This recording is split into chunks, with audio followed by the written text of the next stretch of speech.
This is Wednesday Words for December the 3rd, 2025, here on Following Him, the Disciple Life. The word for today is Simchah. Simchah. Yes, we're working from the original language to the English, and this is, you may have guessed, Hebrew, so we're talking about an Old Testament term. Of course, oftentimes our New Testament terms have Old Testament backgrounds. And in this case, Simchah, this is the Hebrew word that is translated as gladness, as joy. Oftentimes joy is a translation.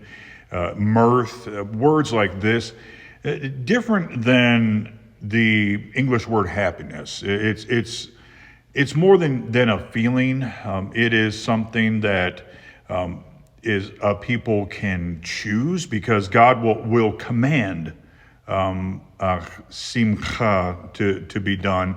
We'll see it used in connection with the Feast of Tabernacles. We touched on how joy was mentioned quite a bit with the Feast of Tabernacles, particularly as compared with the other feasts. Well, this is this Hebrew term, simcha, and it is both an inner feeling, but also an outward action. In fact, because the latter, like in modern day Hebrew today, Jews might talk about use this term for a festive occasion of some sort. But we do see examples like in Psalm 4, verse 7. You have put gladness in my heart. That is the Hebrew word simcha. More than in this season, than their grain and wine increase. So this is talking more about the inward. But then we have a place like 1 Kings 1, verse 40.